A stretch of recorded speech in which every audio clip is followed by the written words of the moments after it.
Hello guys, welcome to our YouTube channel. आज के session में हम डिस्कस करेंगे कि इनकम टैक्स के बारे में। अगर आपकी प्रोसेसिंग नहीं हुई है, क्या क्या स्टेप्स, क्या क्या प्रॉब्लम हुई है, किस तरह से अगर आपके इनकम टैक्स की प्रोसेसिंग नहीं हुई है, रिटर्न नहीं आया है या क्यों इतना टाइम लग रहा है, तो इस चीज़ के बारे में आज जो है आज का इस वीडियो रहने वाली है। आपको डिटेल्ड इन्फॉर्मेशन दी जाएगी, तो वीडियो को एंड तक ज़रूर देखिए। तो आज के टॉपिक का जो मेन डिस्कशन पॉइंट है वो है income tax return processing pending है, या आपका income tax return under processing है। इनकम टैक्स रिटर्न का प्रोसेसिंग का टाइम कितना लगता है, और कौन सी आईटीआर है जिनको प्रोसेसिंग में ज़्यादा से ज़्यादा टाइम लगता है, और how income tax system process in ITR India. जो इनकम टैक्स हमारा जो डिपार्टमेंट है वो किस तरह से आईटीआर को जो है प्रोसेस करता है।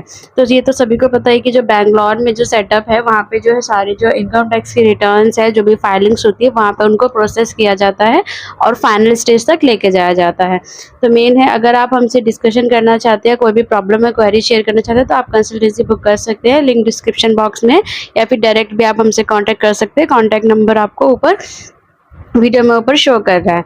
सो वीडियो में आगे की तरफ बढ़ते हैं। तो आपका ये जो हमारी जो वेबसाइट है सिंपल सी है, इसमें आप इस पे आगे कॉल बटन, मैसेज या व्हाट्सएप पे भी आपको हमारी कॉन्टैक्ट डिटेल्स मिल जाएगी, या नॉर्मली यहाँ पे मेंशन भी है। तो फर्स्ट जो हमारा पॉइंट था, how income tax system processing in ITR. तो किस तरह से करता है, देखिए इसका ऐसा कोई स्टैंडर्ड प्रोसेस नहीं है, ये किस तरह से अपना आईटीआर डिपार्टमेंट है प्रोसेस करेगा। हाँ, बस ये है कि वो एक बैचेस में उसने डिवाइड कर रखा है। जैसे पूरे इंडिया में या जितनी भी इनकम टैक्स फाइलिंग होती है वो अपने डेट के अकॉर्डिंग जो है एसएससी जो है वो फाइल करता है, जिसको जो इनकम टैक्स डिपार्टमेंट है एक बैचेस, मतलब एक बार में 1 करोड़ या 50,000 इस तरह से जो है वो इनकम टैक्स के रिटर्न को प्रोसेस करते हैं। तो कई बार किसी का बहुत जल्दी आ जाता है, किसी का बहुत टाइम आता है। इसमें मेन रीज़न इसका ये भी होता है कि जैसे अगर कोई आईटीआर 1 है या आईटीआर 4 है, अगर आप कोई भी क्लेम नहीं कर रहे हैं, आईटीसी रिफंड नहीं चाहिए आपको, तो वो जो इनकम टैक्स होती है वो बहुत जल्दी प्रोसेस में आ जाती है। तो जैसे कि अब हम ये देखेंगे, ये हमारा जो है इनकम टैक्स का पोर्टल है, इसमें देखिए यहाँ पे सारी जो इन्फॉर्मेशन होती है वो दी होती है। इसमें हम नीचे की तरफ आएंगे तो इसमें लिखा हुआ है कि 69727 इतना जो है रिटर्न्स वेरीफाइड हुई है 23-24 में, जिसमें से प्रोसेस कितनी हुई है, इसमें से कितनी 648 जो है प्रोसेस हुई। ये कब का अपडेट है, ये 22 सितंबर का अपडेट है, मतलब लेटेस्ट अपडेट है ये।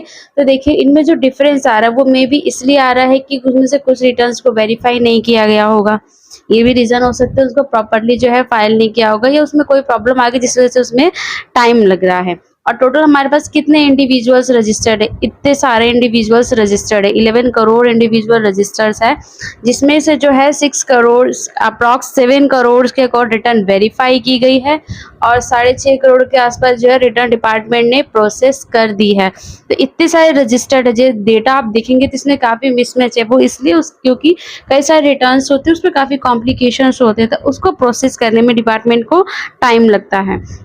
और इसमें आप देखेंगे कितने रिटर्न्स फाइल हुई है असेसमेंट या 23-24 के लिए 7 करोड़ 10 लाख के आसपास जो रिटर्न जो है फाइल की गई है, जिसमें से कितनी वेरीफाइड हुई है 6.5 करोड़ के आसपास जो वेरीफाइड की है। मतलब 20 में जो 50-60 लाख का डेटा है उन्होंने अपनी आईटीआर वेरीफाई ही नहीं की है, और 6.5 करोड़ जो है उसमें से वो वेरीफाई हो गई है। तो उसके बाद है यहाँ पे आपको जो है आपकी इनकम टैक्स रिलेटेड सारी इन्फॉर्मेशन आपको यहाँ पे मिल जाएगी। डिपार्टमेंट की गवर्नमेंट वेबसाइट है, तो इसमें आप सारी चीज़ें देख सकते हैं, या सिंपली आप यहाँ पे जो आपका कैलेंडर होता है यहाँ से भी आप चेक कर सकते हैं कि आपके जो आईटीआर है उसका क्या। अगर आप रिफंड स्टेटस चाहते हैं तो नो योर रिफंड स्टेटस पे क्लिक करके आगे की प्रोसेसिंग, इसमें जो भी डिटेल्स ये मांग रहा है, पैन 10 मोबाइल असेसमेंट या डालेंगे तो आपके रिफंड का स्टेटस जो है वो ये बता देगा।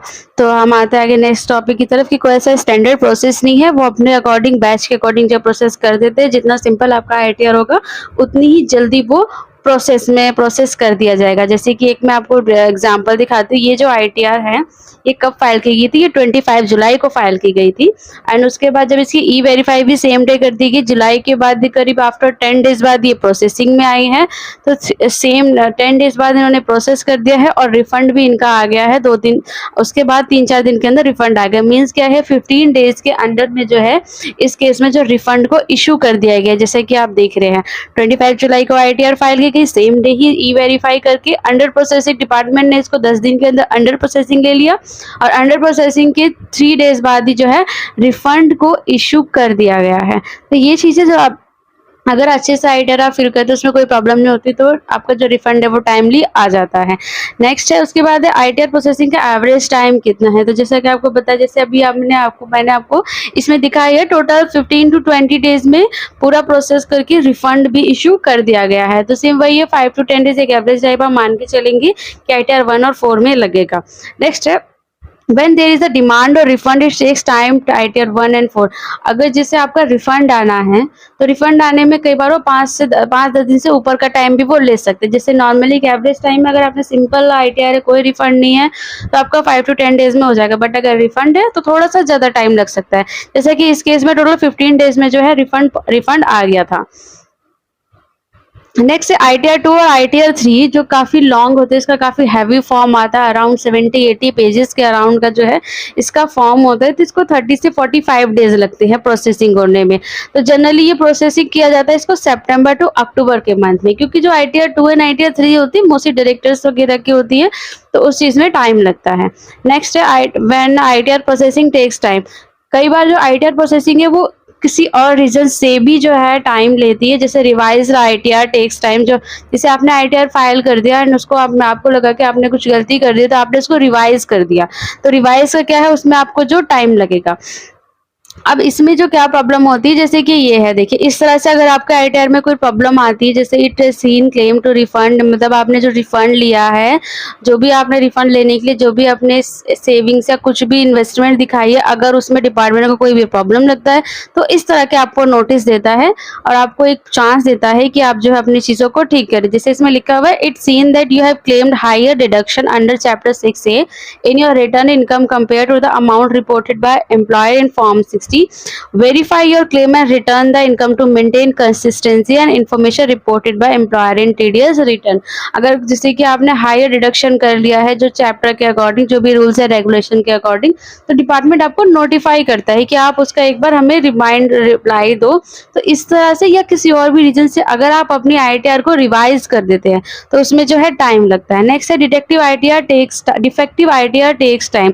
जैसे कि आपने आईटीआर की फाइल अगर अपलोड करी या कोई भी आपने फाइल करने में कोई डिफेक्ट कर दिया, उसमें कोई गलतियां थी, तो उसको भी जो है फाइल होने में टाइम लगता है। अब जिस सपोज किसी भी रीज़न से आपने गलत डेटा डाल दिया, ऑटो पॉपुलेटेड डेटा आपने चेक नहीं किया, या कोई भी एक्सरसाइज रीज़न हो सकता है, तो अगर इस तरह की आपकी आईटीआर है तो उसको जो है प्रोसेस होने में टाइम लगता है।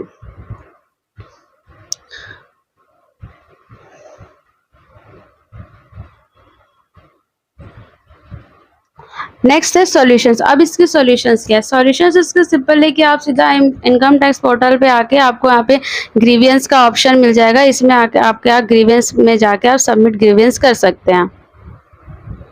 या ग्रीवियंस में जो भी डिटेल्स आपको पूछी जाएगी वो डिटेल्स जाके अपनी ग्रीवियंस कर सकते हैं, मतलब एक कंप्लेन लॉन्च कर सकते हैं। नेक्स्ट इसका क्या है कि आप ट्विटर का यूज़ कर सकते हैं। जो आईटीआर डिपार्टमेंट होता है उसने ट्विटर पे वो काफ़ी ज़्यादा एक्टिव होता है, तो वहाँ पर भी आप अपनी कंप्लेन डाल सकते हैं जो भी आपको प्रॉब्लम होती है। अदरवाइज आप इनकम टैक्स डिपार्टमेंट के जो खुद का एक हेल्पलाइन हैंडल है, हेल्पलाइन नंबर है, उस पर आप कॉन्टैक्ट करके जो है अपनी क्वेरी वहाँ पर रजिस्टर करवा सकते हैं। और आपको कोई भी प्रॉब्लम आती है तो डेफिनेटली, और अदरवाइज बेस्ट ऑप्शन ये है कि आप थोड़ा वेट कर लीजिए। अगर डिपार्टमेंट आपको कोई भी इंटीमेशन नहीं देता है, सपोज आपको इस तरह के किसी भी तरह की कोई मेल नहीं आती है और आपका जो है आईटीआर है वो प्रोसेसिंग ही शो कर रहा है, तो बेस्ट ऑप्शन ये है कि आप थोड़ा वेट कर लीजिए। कई बार क्या होता है, बहुत सारी आईटीआर है, प्रोसेसिंग में टाइम लगता है, और जो भी का टाइम चल रहा है सितंबर अक्टूबर, तो इसमें क्या होता है, कंपनीज़ की आईटीआर भी फाइल होती है, जो प्राइवेट लिमिटेड कंपनीज होती है, जो बिजनेसेस होते हैं, इनकी आईटीआर भी फाइल होती है। तो इस समय पे क्या हो जाता है, प्रॉब्लम होती है, थोड़ा सा टाइम जो है डिपार्टमेंट एक्स्ट्रा लेता है सारी चीज़ों को प्रोसेस करने में। तो इससे कोई टेंशन लेने की ज़रूरत नहीं, आप थोड़ा वेट कर लीजिए, आपकी आईटीआर जो प्रोसेस हो जाएगी। अगर आपको कोई भी इंटीमेशन या नोटिस नहीं आता है कि आप दोबारा से अपनी आईटीआर चेक करें, तो बेस्ट ये है कि आप थोड़ा वेट कर लीजिए, जो आपकी आईटीआर है वो फाइल हो जाएगी। तो ये था, इस चीज़ को जो है आपको ध्यान में रखना है। अगर आपको आईटीआर फाइल होने में प्रॉब्लम आती है तो आप जो है अपना आईटीआर इस तरह से सिंपली चीज़ों की वजह से आपको हाँ, तो सिंपली आपको वेट कर लेना है, जो प्रॉब्लम है वो सॉर्ट आउट हो जाएगी। और सिंपली अगर आप हमसे कॉन्टैक्ट करना चाहते हैं तो कॉन्टैक्ट नंबर आपको ऊपर मेंशन हो रहे हैं, तो आप हमसे कॉन्टैक्ट कर सकते हैं एंड आपकी जो भी क्वेरी है वो शेयर कर सकते हैं। बहुत जल्द से जल्द रिज़्यूम उसको किया जाएगा। तो thanks for watching our video. Thank you so much.